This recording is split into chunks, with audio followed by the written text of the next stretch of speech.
আসসালামু আলাইকুম রহমতুল্লাহ বারাকাতুহ। বিসমিল্লাহির রহমানির রহিম। আলহামদুলিল্লাহ রাব্বিল আলামিন ওয়াসসালাতু ওয়াসসালামু আলা রাসূলিহিল কারীম ওয়া আলা আলিহি ওয়া সাহবিহি আজমাইন, আম্মা বাদ। সম্মানিত শ্রোতা দর্শক মণ্ডলী, আল্লাহ রাব্বুল আলামিনের প্রশংসা এবং নবী সাল্লাল্লাহু আলাইহি সাল্লামের উপর সালাতু ওয়া সালামের পর আজ সোমবার 3 জিলকাদা 1447 হিজরি মোতাবেক 20 এপ্রিল 2026 আমাদের ধারাবাহিক প্রশ্নোত্তর পর্ব নম্বর 132। 10টি প্রশ্ন রয়েছে, ইনশাআল্লাহ তাআলা সংক্ষেপে এগুলির উত্তর দেব। প্রথম প্রশ্ন করেছেন, বলছেন আসসালামু আলাইকুম শেখ ওয়ালাইকুমুল্লাহ, জোহরের নামাজের আগে বা পরের সুন্নাত একই দিনের এশা অথবা মাগরিবের পরে পড়া যাবে কি? যদি আপনার পড়া অভ্যাস থাকে যে সুন্নতগুলো নিয়মিত আদায় করেন আর সেই দিন ব্যস্ততার কারণে বা যে কোনো কারণে করতে পারেন নাই, তাহলে সুন্নতের কাজা করতে পারবেন।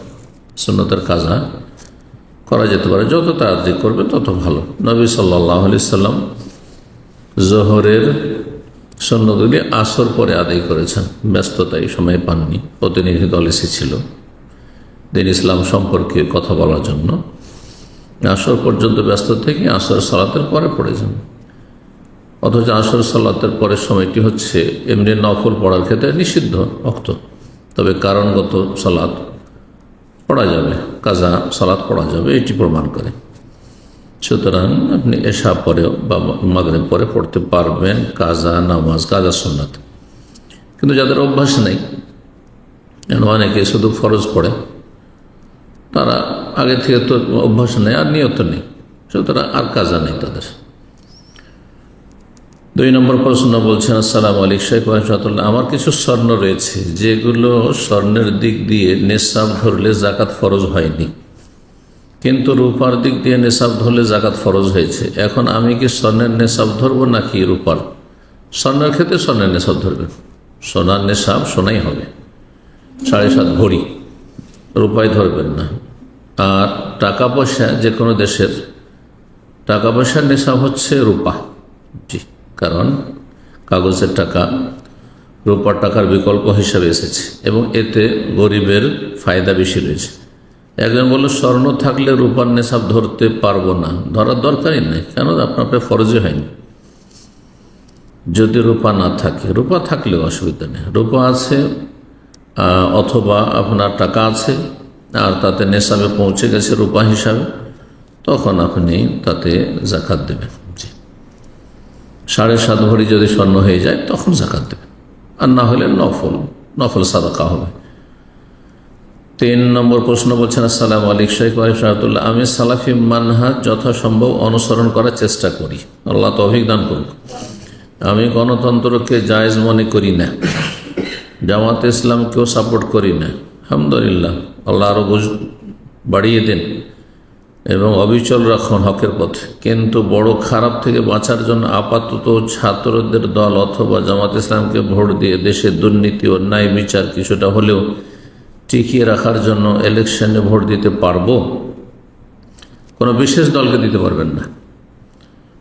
এই রকম পরিস্থিতিতে ভালো মানুষগুলোকে দিতে পারবেন, যে ভালো মানুষগুলো সব দলে আছে। আপনি ব্যক্তিগতভাবে জানেন যে লোকটি আমানতদার, খেয়ানত করবে না, লোকটি জালেম নয়, হ্যাঁ, ন্যায় বিচার করবে। কারণ শাসক থেকে জনগণ কি চায়? শাসক থেকে জনগণ চায় যে দেশের ন্যায় বিচার করবে, অন্যায় করবে না, অন্যায় হতে দেবে না, অন্যায় হলে অন্যায়কারীদের নির্মূল করবে, প্রতিহত করবে, আর আমানত রক্ষা করবে, খেয়ানতের মেরে খাবে না। সে ব্যক্তি জীবনে কি করছে না করছে সেটাতে দেশের লোকের লাভ লস নেই কিছু, কিন্তু এই বিষয়গুলো অত্যন্ত জরুরি। এই চরিত্রের আজকাল শাসক বা নেতা পাওয়া বড়ই মুশকিল, অধিকাংশই হচ্ছে খেয়ানতকারী, আমানত উঠে গেছে, কিয়ামতের লক্ষণ এটি। তারপরে অধিকাংশ মানুষ জুলম অত্যাচার হচ্ছে, সেখানে নীরব ভূমিকা পালন করছে নিজের দুনিয়ার স্বার্থের জন্য। আল্লাহ রাব্বুল আলামিন ভালো শাসক তখনই দেবেন যখন জনগণ দেশের ভালো হবে। অধিকাংশই অসৎ, সামান্য কিছু লোক ছাড়া মুসলিম সমাজের, যার ফলে সে সমাজ থেকে তো শাসক উঠে এসছে, আল্লাহর আযাব হিসাবে খারাপ শাসক আসছে। জি। 4 নম্বর প্রশ্ন বলছেন, আসসালামু আলাইকুম শাইখ আলহামদুলিল্লাহ, আমার বাবা মার বিয়ে হয়েছে কোর্ট ম্যারেজ, আগে পালিয়ে বিয়ে করেছিল। ওরা তো এ বিষয় নিয়ে এক মাওলানাকে বলেছিল, মাওলানা সাহেব বলেছে যে বাবা মা মেনে নিয়েছে তো কোনো সমস্যা নেই, বিয়ে হয়ে গেছে। এটা কি আসলে বিয়ে হয়েছে? না হলে আমাদের কি করণীয়? হানাফি মযহাবে যদি অকুমারী হয় তাহলে বিয়ে হয়ে গেছে, কিন্তু নাবালিকাদের হবে না। হয়তো তারা হানাফি মযহাব যদি ফলো করে থাকে তাহলে হয়েছে, আর না হলে বিয়ে হয়নি। হাদিস মোতাবেক, হাদিস ফলোকারী যদি হয়, অনুসারী হয়, তাহলে নিকাহিল্লে ওলিন, ওলি ছাড়া বিয়ে হয় না, ওলি ছাড়া বিয়ে হয় না, বিয়ে নবায়ন করতে হবে। এটি হচ্ছে সঠিক কথা। তবে কিছু আলেমরা বলছেন যে যার অনুমতির ওপর নির্ভরশীল ছিল বিয়ে, অর্থাৎ অলি যখন স্বীকৃতি দিয়েছে তখন বিয়ে হয়ে যাবে। সুতরাং এইরকম ফতোয়া কোনো মুফতি দিয়েছে আর তারপর আমল করেছে, আশা করি অতীতের ঘটনা আল্লাহ রাব্বুল আলামিন মাফ করবেন। জি, তওবা করতে হবে, তওবা করতে অন্যায় কাজ দ্বারা করেছে। জি। বলছেন যে এটা কি আসলে বিয়ে হয়েছে? না হলে আমাদের করণীয় কি? ছেলেদের আবার করণীয় কি আছে? যারা অপরাধ করেছে, যারা অন্যায় করেছে তারা করবে। জি। আমরা 3 ভাই 1 বোন, এ বিষয়টি একটু ভালো করে বুঝিয়ে বলবেন। আল্লাহ রাব্বুল আলামিন যদি তাদেরকে হেদায়েত করে দেন, যা ভুল করেছে আর অনুতপ্ত হয় গুনার উপর, অন্যায়ের উপর তওবা করে, এটি তাদের উপর ফরজ। এবং যেমনটা বললাম যে বিয়ে নবায়ন হয়ে গেলেই ভালো, তাহলে সন্দেহের ঊর্ধ্বে চলে গেল। আর কেউ কেউ বলেছেন, যেমনটা বললাম, যে ওলি যদি স্বীকৃতি দিয়ে দেয় তাহলে হয়ে গেছে। আর তারা মূলত আসলে হানাফি সমাজের লোক ছিল। তো আল্লাহ রাব্বুল আলামিন সঠিক বুঝদান করুন, এবং আগামীতে আল্লাহ রাব্বুল আলামিন যেন মানুষকে সংশোধনের জীবন গড়ার তৌফিক দান করেন, আর ভুল ভ্রান্তিকে আল্লাহ বাঁচিয়ে রাখেন। 5 নম্বর প্রশ্ন বলছেন, আসসালামু আলাইকুম শাইখ রাহমাতুল্লাহ, আপনার বক্তব্য শুনে এটা পরিষ্কার যে নারীদের জন্য পুরুষদের সাথে একত্রে কাজ করা হারাম, এতে কোনো সন্দেহ নেই। একাকার হয়ে কাজ করা হারাম, রুজি হারাম, যে কোনো সেক্টরে হোক। জি। এখন প্রশ্ন হলো, পুরুষদের জন্য গার্মেন্টসে চাকরি করা যাবে কি? পুরুষদেরকে আল্লাহ রাব্বুল আলামিন রোজগারের জন্য সৃষ্টি করেছেন। যথাসাধ্য রোজগার ভালো জায়গা থেকে করার চেষ্টা করবে, ভালো অবস্থায় হারাম থেকে বেঁচে চেষ্টা করবে। কিন্তু যদি নিরুপায় হয়, পাচ্ছে না, কর্মক্ষেত্রের খুব অভাব রয়েছে, জনসংখ্যা হিসাবে কাজের ক্ষেত্র পাওয়া যায় না, কর্মসংস্থান নেই, তো এইরকম ক্ষেত্রে যদি গার্মেন্টসে কাজ করে ছেলেরা, ঠিক আছে, কিন্তু মেয়েদের জন্য জায়েজ নয়, হারাম। মেয়েরা শুধু মহিলা গার্মেন্টসে করবে। কেন এটা করতে পারছে না? মালিকরা হচ্ছে ফাসেক, ফাজের পাপিষ্ঠরা। পুরুষ নারী একাকার সব একসাথে কেন কাজ করাচ্ছে? মহিলা গার্মেন্টস আলাদাই করবে, যেখানে মহিলারা শুধু কাজ করবে, আর পুরুষ গার্মেন্টস আলাদা করে পৃথক করবে, যেখানে শুধু পুরুষরা কাজ করবে। বিষয়টি সহজ অত্যন্ত, চেষ্টা করলেন। কিন্তু অধিকাংশ মুসলিম হচ্ছে ফাসেক, তো আকসার ফাসেকুন, যার ফলে হালাল হারামের তারা কোনো পার্থক্য করেন। আল্লাহ হেদায়েত দান করুন।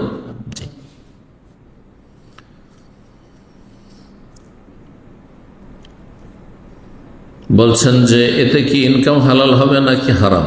জি, সন্দেহ তো থেকে যাচ্ছে হারামের। আপনি মহিলাদের মাঝে আপনি গার্মেন্টসে কাজ করবেন, হ্যাঁ, বিকল্প খুঁজেন, আপনি হালাল বিকল্প খুঁজেন। হালাল আপনি যদি ওইভাবে নিষ্ঠার সাথে খুঁজেন, তো আল্লাহ রাব্বুল আলামিন হারাম থেকে বাঁচাবে না। জি, সুতরাং আপনি সন্দেহ কেন থাকবেন যে আমার রিজিক হারাম বা হারামের সংমিশ্রণ হচ্ছে? জি, আর আপনার ইমান তো দুর্বল হচ্ছে।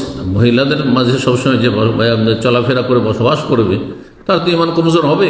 জি, বেগানা মহিলাদের সাথে সবসময় কথা বলতে হচ্ছে, পাশে থাকতে হচ্ছে, তাদেরকে আর ইমান ঠিক থাকে, আমল ঠিক থাকে? হ্যাঁ, তাদের চোখের পাপ, অন্তরের পাপ, জবানের পাপ, বা অনেক কিছুরই পাপ। জি, আল্লাহ হেদায়েত দান করেন।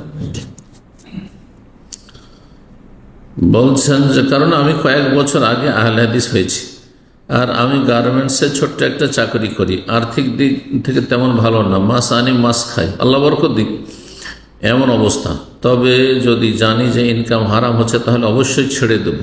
আপনি তাড়াতাড়ি ভালো কাজ খোঁজার চেষ্টা করুন, কোনো একটা কাজ শিখে নেন, আর কাজ শিখে তাদের রোজগার করেন, গাড়ি চালান। জি, এই গার্মেন্টসে মহিলাদের সাথে চাকরি করার চাইতে আপনি গাড়ি চালাবেন। হ্যাঁ, যেখানে আপনি হালাল রুজি তলাশ করবেন। এছাড়া বিভিন্ন আরও মেলা রাস্তা থাকতে পারে। আল্লাহ তো মেকানিক্যাল কিছু কাজ শিখেন। যারা চেষ্টা করবে আল্লাহ তাদের জন্য ভালো ব্যবস্থা করবেন, চেষ্টা করতে হবে। 6 নম্বর প্রশ্ন বলছেন, আসসালামু আলাইকুম শেখ আশরাতুল্লাহ, যৌবনের ইবাদতের বহু ফজিলত কোরআন হাদিসে বর্ণিত হয়েছে। ইসলামের নিয়ম অনুযায়ী যৌবন কত বছর বয়স থেকে কত বছর পর্যন্ত হয়?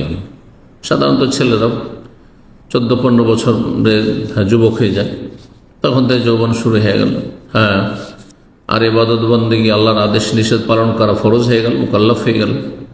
আর তারপরে যৌবন 40-50 পর্যন্ত থাকতে পারে। জি। এবং কেউ যদি যৌবন পার করার পর বুঝতে পারে ভুলের মধ্যে ছিল, তখন কি সে আরশের ছায়াতলের নিয়ামতটা পাবে তওবা করে ফিরে আসলে? না, পাবে না, মোটেই পাবে না। তওবা করে ফিরে আসে, গুনাহগুলি মাফ হয়েছে। কিন্তু যৌবনে সে আল্লাহর ইবাদত বন্দেগী সেইভাবে করেনি।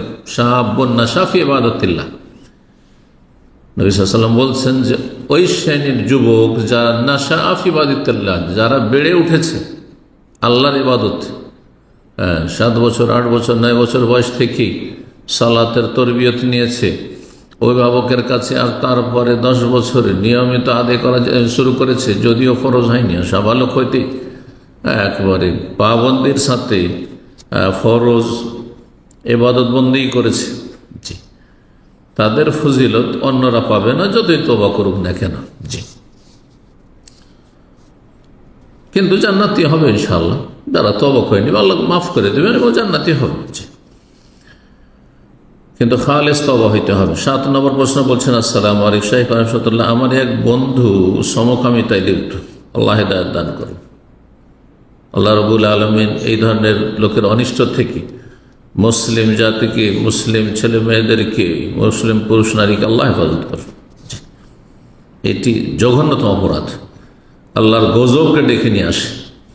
আল্লাহর এত গজব হয়েছে সমকামী লূত আলাইহিস সালামের উম্মতের ওপর, যারা ওই জামানার কাফেরদের ওপর, তারা হেদায়েতের উম্মত ছিল না, উম্মতের দাওয়া ছিল। উম্মত দুই রকম, সেই যুগের কাফের জাতি যাদেরকে হেদায়েতের জন্য লূত আলাইহিস সালামকে আল্লাহ নবী করে পাঠিয়েছিলেন সাদ্দুম এলাকায়, তারা প্রথম এই নোংরামি শুরু করে। এত গজব আল্লাহর ছিল যে তাদেরকে তো কয়েকটা আযাব দিয়ে ধ্বংস করেছেনই, ওপর থেকে নিচে থেকে। তাদের জমিন, নাপাক জমিনকে আল্লাহ রাখেননি, একবারে মৃত সাগরে পরিণত করেছেন। জাল বাহরুল মাইয়ের মৃত সাগর, ডেড সি, সেটি হচ্ছে সাদ্দুম এলাকা, এই সমকামীদের এলাকা। সেই এলাকাকে আল্লাহ ধ্বংস করে একবার করে দিল। আর সেই এলাকায় এত গজব রয়েছে যে সেই মৃত সাগরে কোনো মাছ নেই, প্রাণী নেই। আল্লাহ জেনা ব্যভিচারের চাইতে অনেক অনেক বেশি জঘন্য অপরাধ সমকামিতা। আর সে বন্ধুটি নিজেও জানে যে এটি একটি কাবিরা গুনাহ, আল্লাহ হিদায়াত করে, কিন্তু সে অনেক চেষ্টা করেছে, না চেষ্টা করেনি, মিথ্যা কথা এটি তার, এই গুনাহ থেকে বের হয়ে আসতে। কিন্তু সে বের হয়ে আসতে পারছে না। বিয়ে করবে, বিয়ে করলেই তো হইল, বিয়ে করবে, আর তারপরে যেই কারণে সমকামিতার দিকে তার মনটা চলে যাচ্ছে, কারণ মানুষ হচ্ছে অভ্যাসের গোলাম, সে নিজের নফসের মনের গোলাম হয়েছে, মনের পূজারী হয়ে গেছে। তো সেখান থেকে অনেক দূরে থাকবে। এই জন্য যেসব কিশোর যাদের দাড়ি বেরোনি, সাধারণত সমকামীরা এদেরকে টার্গেট বানায়, ওদের দিকে মোটেই তাকাবে না। এটি চোখের ফিতনা। সমকামিতায় লিপ্ত হওয়ার একটি গুরুত্বপূর্ণ কারণ হচ্ছে যে যাদের এখনো দাড়ি মোচ বেরোনি, এসব কিশোর ছেলেদের দিকে কুদৃষ্টি পড়া, তাকানো, মোটেই তাকাবে না। কারণ এটি হচ্ছে তার গুনহার দিকে চলে যাওয়ার কারণ। সেই সব জায়গা থেকে দূরে থাকবে, তাদের সাথে মোটেই নির্জনতা অবলম্বন করবে, তাদের দিকে তাকিয়েও দেখবে না। জি, এইভাবে দৃষ্টি নত না রাখলে মানুষ পাপে লিপ্ত হবে। জি, জেনা ব্যভিচার কি একদিনে হয় নাকি? প্রথম তাকাই, তারপরে মনে মনে আসে কোনো একটা কিছু, আর তারপরে সেটা মনে আরো বদ্ধপরিকর হইতে থাকে, তারপরে কথা বলার চেষ্টা করে, চোখে চোখে তাকে হাসি দেওয়ার চেষ্টা করে, আকৃষ্ট করার চেষ্টা করে, নিজেও আকৃষ্ট হয়, অন্যকে আকৃষ্ট করে, আর তারপরে তখন কোনো জায়গাতে কথা বলার সুযোগ নেই, তারপরে তখন কোনো জায়গায় গিয়ে নির্জনতার চেষ্টা করে। এইভাবেও জেনা ব্যভিচারে লিপ্ত হয় অনেকগুলি স্তর পার করে। ঠিক ওই রকমই সমকামিতা, ওই রকমই অত সহজে সমকামিতায় মানুষ লিপ্ত হয় না। তো যে কারণে সমকামিতা লিপ্ত হচ্ছে সেগুলি জায়গা থেকে, সেই অবস্থা থেকে দূরে থাকবে। জি, এবং মরণকে সবসময় স্মরণ করবে যে এখন যদি মারা যায় কি অবস্থা হবে, জাহান্নামে যেতে হবে কোনো সন্দেহ নেই, যে কোনো সময় মত আসতে পারে। তারপরে পাপকে পাপ মনে করতে হবে, নিজেকে আল্লাহর গোলাম বানাইতে হবে, নফসের গোলাম, মনের গোলাম না, আল্লাহর গোলাম বানাইতে হবে, তাহলে মানুষ পাপ থেকে বাঁচতে পারবে। ঠিক ওই রকমই যেমন যারা গাঁজাখোর, গাঁজা খেয়ে নিলে আর ফিরে আসতে পারে না, কারণ তার নফসের গোলাম হয়ে গেছে, মনের গোলাম হয়ে গেছে। যারা মদ খেয়ে নিয়েছে, মদ থেকে ফিরে আসতে পারে না। যারা এই সিগারেট, তামাক আর বিড়ি আর এই জর্দা খোর, এরা এই হারাম থেকে ফিরে আসতে পারে না, কারণ তারা নফসের গোলাম হয়ে গেছে। কিন্তু যে আল্লাহর গোলাম, সে সাথে সাথে ফিরে আসতে পারে, যতই কষ্ট হোক না কেন। জি,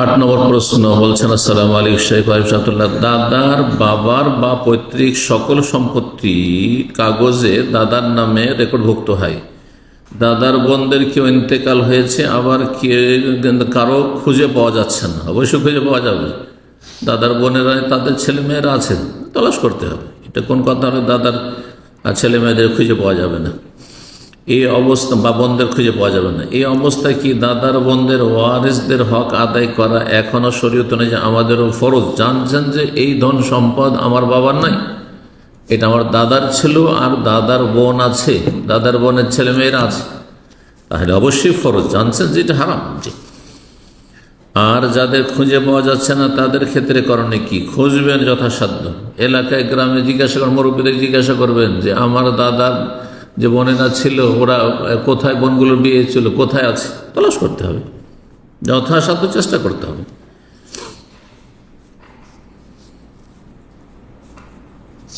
তারপরে বলছেন তাদের ক্ষেত্রে করণীয় কি? যেমনটা বললাম, খুঁজতে হবে। দাদা ও আমার বাবারও ইন্তেকাল হয়েছে, এই জন্যই ধন সম্পদ মানুষ মারা যাওয়ার পরে ভাগ বন্টন বিলম্ব করা জায়েজ নাই। যারা লেট করেছে তারা সবাই গুনাহগার। আপনার বাপ চাচারা লেট করেছে, আর তারপরে নাতিপোতাদের যুগ চলে এসছে, হারাম কাজ হয়েছে, এগুলো জবাব দিতে হবে তাদেরকে। আর যাদের খুঁজে পাওয়া যাচ্ছে না তাদের ক্ষেত্রে করণীয় কি? দাদা আমার বাবা ইন্তেকাল হয়েছে, আমি নাতি আর দাদার বোনদের ওয়ারিসদের খুঁজে না পাওয়া গেলে, অথবা আমি প্রবাসী হওয়ায় তাদের খুঁজতে খুব বেশি সময়ের সুযোগ না থাকলে, মানুষকে টাকা পয়সা দিয়ে খুঁজে, আপনি প্রবাসে আছেন, আপনি মানুষকে টাকা দেন, দৈনিক যা শ্রমিক একজন আয় উপার্জন করে, আর বললেন যে খোঁজে লাগাও যে আমার দাদার বোনদের বাড়ি কোথায় আছে, একটু গ্রামে খোঁজ নাও, এলাকায় খোঁজ লাগাও। এই অবস্থায় কি আমার হজ আদায় করতে পারবো? ওই সম্পদ দিয়ে হজ আদায় করতে পারবেন না, আপনি নিজের উপার্জন দিয়ে হজ আদায় করতে পারবেন। নিজের উপার্জন দিয়ে হজ আদায় করবেন, তাহলে আপনার উপার্জন আপনি জানছেন যে হালাল উৎস থেকে না হারাম উৎস থেকে। কিন্তু আপনি পৈতৃক সম্পত্তি, আর সেটা জানছেন ভালো করে যে এতে আমার দাদা মেয়েদের হক নষ্ট করা হয়েছে, মানে বা ফুফুদের হক নষ্ট করা হয়েছে, অথবা বোনদের হক নষ্ট করা হয়েছে, যারই হক নষ্ট করা হয়েছে, কারো বেমানি আত্মসাৎ করা হয়েছে, না, মোটেই জায়েজ নয়, হজ হবে না, হারাম পয়সা দিয়ে। জি, 9 নম্বর প্রশ্ন বলছেন, আসসালামু আলাইকুম শেখ আয়ুষাতুল্লাহ, আমার স্বামী কোনো পরিবহনের স্টাফ না, কিন্তু সে স্টাফদের সুবিধার জন্য যে কার্ড করা হয় গাড়ি ভাড়া ফ্রি হওয়ার জন্য, সেটি সে করেছে আর ফ্রি ভ্রমণ করছে। আমি মনে করি এটা এক ধরনের প্রতারণা, এতে কোনো সন্দেহ নেই। মান গাশশানা ফালাইসা মিন্না, যারা প্রতারণা করবে, ধোঁকা দিবে, তারা আমার দলভুক্ত নয়। নবী সাল্লাল্লাহু আলাইহি ওয়াসাল্লাম বলেছেন, নবী নিজের উম্মতে শামিল করতে চাননি, বারবার বলার পরেও সে এমনটা করছে। উল্টো ধমক দেই, বলে আমি শুধু করছি না, অনেক লোকেরাই করে থাকে, অনেক লোকেরাই জাহান্নামে যাবে, অধিকাংশ লোকেরাই জাহান্নামে যাবে। জি, এই জন্য, কারণ হারাম খায়, হারাম দেখে, হারাম শুনে, হারাম জীবনযাপন করে, ফরজ ওয়াজিব ত্যাগ করে, সেই জন্য অধিকাংশ লোক জাহান্নামে যাবে, অল্প কিছু লোক জান্নাতি হবে। এখন আমার করণীয় কি? জি, আপনার করণীয় তাকে উপদেশ দেওয়া, স্বামীকে উপদেশ দেওয়া। জি, স্বামীর সাথে খারাপ আচরণ করা নয়, স্বামীকে গালমন্দ করা নয়, হেয় প্রতিপন্ন করা নয়, কারণ এতে আপনার ক্ষতি রয়েছে। জি, সে ছোট একটা জব করে, সেখানে ফ্রি মিক্সিং, সালাত পড়তে সময় দেয় না।